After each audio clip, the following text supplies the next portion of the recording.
Court is back in session. Once again, welcome back to another episode of Tony's Takes. Today, we're kicking off a brand new mini-series on Tony's Takes where we're going to be taking a look at all of the offensive linemen on the New York Giants, breaking down their strengths and weaknesses and what it takes for them to be successful in the 2021 season. Of course, I'm your host, Anthony Rivardo, Anthony_Rivardo on Twitter. Give me a follow and tune into Tony's Takes. This topic is brought to you by myself and suggested by Michael G., one of our members. Michael is one of our biggest supporters, and he came up with this topic idea, and I'm running with it. So if you want to create topics for Tony to discuss on Tony's Takes, best way to do that is to become a member. Members get exclusive access, early access to all videos, and they also get a lot of influence on the topics that are discussed within these videos. So without further ado, let's get into it today with the first episode. We're going to start off at left tackle, then move our way along the offensive line. So we're going to start off with Andrew Thomas out of Georgia. Second year player, was drafted with the 4th overall pick in the 2020 NFL Draft. Now, he came into the league with very high expectations, being that high of a draft pick in the first round last year for the New York Giants. And he did not live up to those expectations necessarily. He struggled a lot in his rookie season. Granted, there was a lot to like, but that's what we're going to get into. What was there to like? What was there to dislike? What's his biggest question going into this next season? And then, of course, what's the bottom line on Andrew Thomas heading into year 2? So that's how we're going to go through this formatted wise. But let's first of all just dive right in to the strengths of Andrew Thomas. Now, you have to take a look at his collegiate career because his NFL career is so small. There's such a small sample of work, body sample. So you have to go ahead and look into his collegiate career to get a good understanding of who Andrew Thomas is as a player. Now, you take a look. He was the Pro Football Focus #1 offensive tackle in the 2020 class coming out of college. Personally, I had him number 2 or 3. It was tied at number 2, but it was kind of a coin toss, and I was leaning towards Tristan Wirfs at number 2. Number 1 for me was Jedrick Wills. Of course, we all look back at this past season, and we compare all these first-round offensive tackles, being Andrew Thomas, Jedrick Wills, Mekhi Becton, and of course Tristan Wirfs. You look back at all of them, and Andrew Thomas separated himself from the pack in the worst way possible because he was considered to be by far the worst performer of the group in his rookie season. Now, Tristan Wirfs was damn near an all-pro, so it's kind of hard to compare him to Andrew Thomas because one is just so damn good. But you take a look and you compare Andrew Thomas to a guy like Mekhi Becton, and you say, Mekhi Becton kind of outperformed him as well. So what went wrong for Andrew Thomas, being that he was most people's number 1 ranked offensive tackle coming out of the class? If not, it was a neck-and-neck race between the top 3, or even the top 4. It all depended. That year was wild for the offensive tackle class. All we knew, though, was that there was at least 4 really good ones at the top. Andrew Thomas was considered by many to be the best of those 4. So what the hell happened? But let's go ahead and get into the strengths. Now, when he was the top 10 or the number 1 offensive tackle coming out last year, he was top 10 in pass block and run block grades via PFF. In 2019, his run block grade was 91.7, an elite grade, and his pass block grade was also elite at 89.0. 9 pressures on 382 pass blocking snaps, which is a super, super impressive statistic to have right there.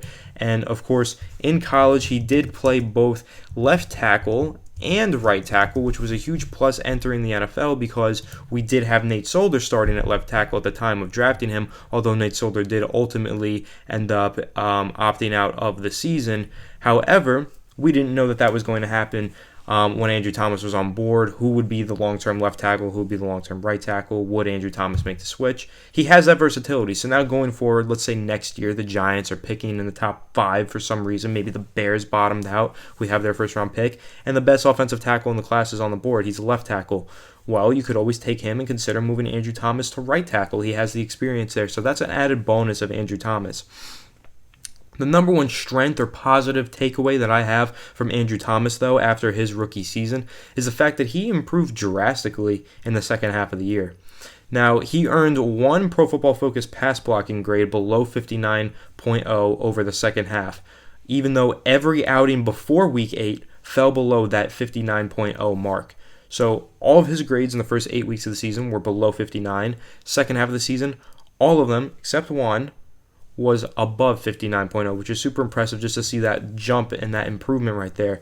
Another statistic, outside of Week 14 versus Arizona, his pass blocking grade was 70 plus from Week 8 on. So that means that one drop from below 59 was that Week 14 outing versus Arizona, and every other PFF grade for pass blocking in those final 8 games was 70 plus, which is actually a well above average grade on PFF's grading metric scale. That's average to above, not even just average. Like, that's leaning towards being better than average, which is really good.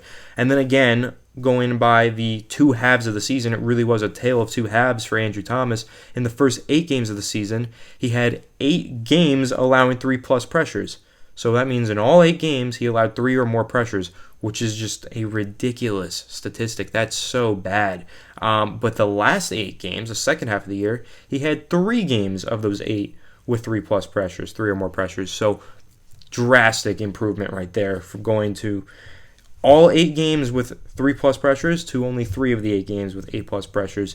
And his PFF pass blocking grade going from 59 on average or below in the first half to 70 plus on average in the second half.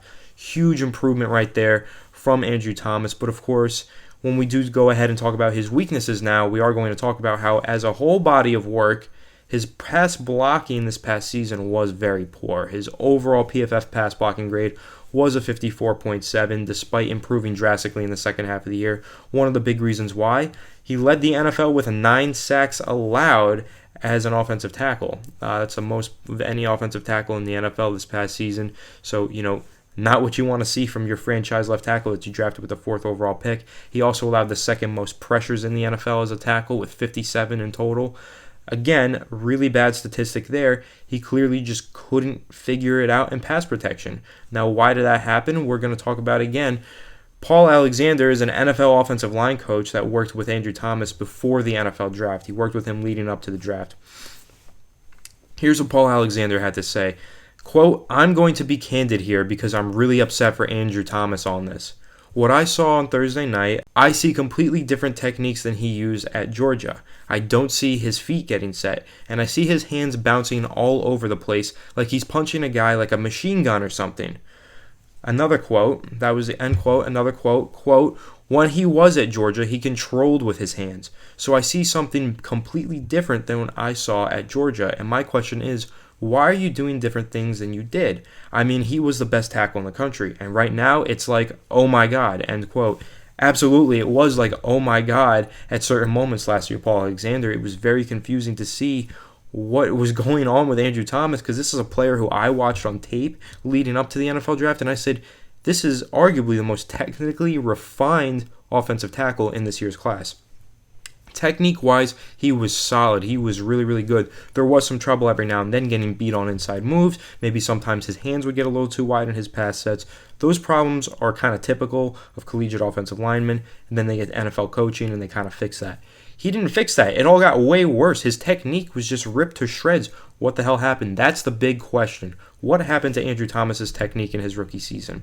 He stopped using grab techniques and started shooting hands like machine guns, as Paul Alexander said.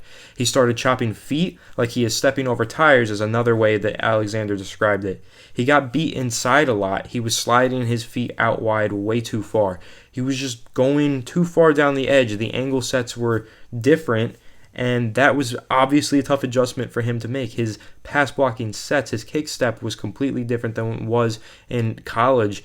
And so that was just a huge question mark. Why was that happen? But there's more questions that go along with it and more somewhat answers that we'll get. I have another quote from Paul Alexander that I'll read because I think this interview was just phenomenal insight on Andrew Thomas, coming from an NFL offensive line coach who worked with Andrew Thomas.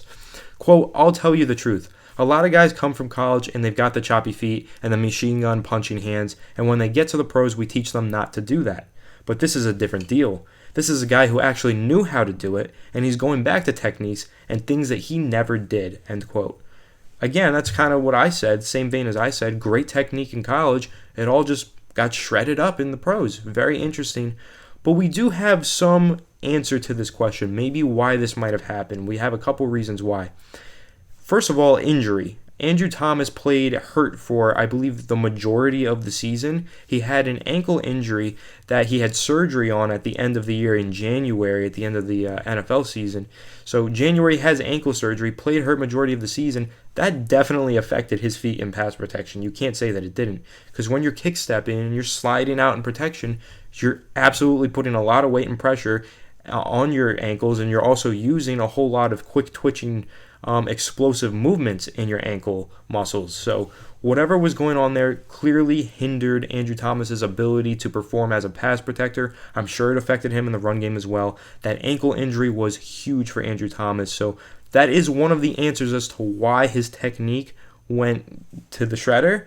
But we do have another, that doesn't explain the full story. Like, his hands were still choppy. Like, that's not necessarily connected to your ankle injury. But we do have another potential reason why. Mark Colombo was reportedly quietly blamed, that's the quote, quietly blamed for Andrew Thomas's new and poor technique. That's apparently what happened. Mark Colombo got these rookies into the league, changed their technique up, and a lot of them did not fare well because of it. This is what Andrew Thomas had to say about his new technique. Quote, "At Georgia, I was always on a straight and hard 45-degree angle. Recently, I've been working a little bit more vertical to an angle set, just depending on the alignment of pressures." Now, that is a key difference. That's a quote from Andrew Thomas about the difference in his sets and his angle sets in the NFL versus college. From going to a 45-degree straight angle and then working on more of a vertical angle. Like, things changed for Andrew Thomas, and he didn't make that adjustment too well.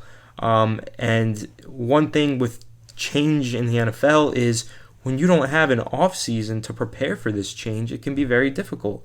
Last year, COVID-19 ravaged the world, and the NFL preseason and training camp, OTAs, all that stuff was canceled or done virtually.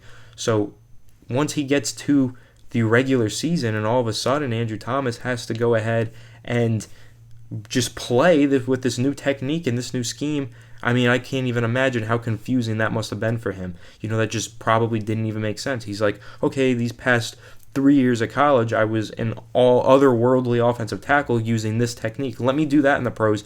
And then his coach is like, no, you can't do that. You have to do this. You have to do all these different things to fit the scheme.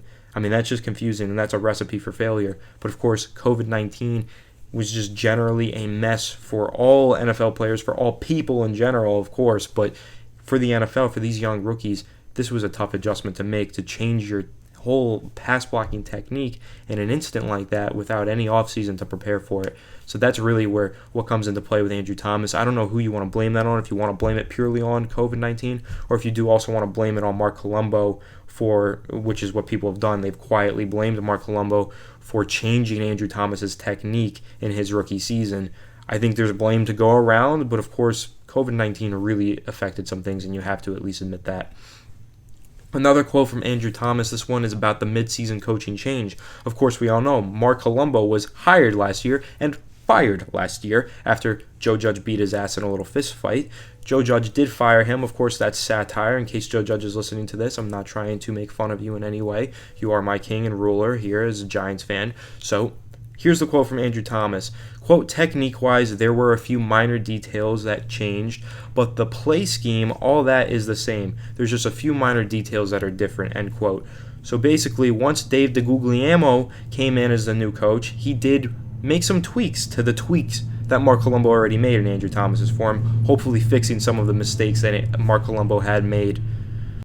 So Colombo made some changes to Andrew Thomas's form. DeGuglielmo came in and tried to fix some of those mistakes that Mark Colombo made. So overall, it was just a rocky season for Andrew Thomas and the offensive line in general. No offseason to really prepare, no real offseason to prepare for this upcoming season. Ton of technique changes that they were forced to learn as soon as they got into the season. And then, of course, midway through the season, there was some problems with Mark Colombo, Joe Judge, and the coaching that was going on there. The change had to be made. Mark Colombo was fired, and then more changes were made to the technique. So just a really crazy year, but it is important to note that the second half of the season was so much better for Andrew Thomas, and the second half of the season is when Mark Colombo was not coaching Andrew Thomas. I think that's definitely something important to take note of and recognize that maybe Andrew Thomas just needs better coaching to be a good player in the NFL. And now I believe he will have that with Rob Sale, the new offensive line coach, a young guy, very smart guy, former offensive coordinator in college as well, very used to being around collegiate players as well because he's never coached in the NFL yet, only in college, I believe 14 years in college. Plus they've added Freddie Kitchens into the offensive line role. Ben Wilkerson still there as the offensive line assistant coach. And now Pat Flaherty is a long time, 40 years coaching experience, NFL offensive line coach who's now on the staff to help Rob Sale and help this offensive line develop. Young guys that need the developing, so that's going to be key, the coaching. But the bottom line for Andrew Thomas, in college, Andrew Thomas was as balanced as he could be and was strong in both pass protection and run blocking. But right now, he is a significantly better run blocker simply because his pass blocking is that bad. His pass blocking technique is a mess and looks nothing like it did in college. This could be due to injury, but it is a massive problem nonetheless that needs to be solved this season. Or else Daniel Jones' blindside is never going to be secure, and this season could get real ugly real fast. That's going to be it, guys. That's my take on Andrew Thomas going into his second season. There was a lot to like in his rookie year in 2020, but there's a lot to improve on as well heading into 2021. So I'm excited to see if he can put it all together this upcoming year and have that breakout season that I'm expecting from him. But anyway, guys, let me know if you enjoyed this episode, this number one episode of this mini-series, breaking down the offensive linemen one by one. So that's what we're going to do here. Let me know if you enjoyed. Leave a like if you did. Subscribe if you're new. Ring the bell so you do not miss a video. Join the Discord so you can chat with me and suggest topics for Tony's Takes, of course. And check out the members section of the channel, of course, where we have tons of exclusive perks and stuff for all of the members, and we appreciate all the love and support that the members give us, and of course that all of the fans give us. So also stay tuned. We have a very special and exclusive announcement coming out this week. I'm really excited. I've been working on this for over a month, 2 months now, to get this set up and planned for you guys. It's going to be really, really great. It's for a great cause as well, hint, hint, but it's going to be awesome, so stay tuned this week. I'm going to be making a big announcement on the channel. But anyway, guys, thank you so much for tuning into this episode of Tony's Takes. I will see you in the next one. Have a good one, and let's go Giants.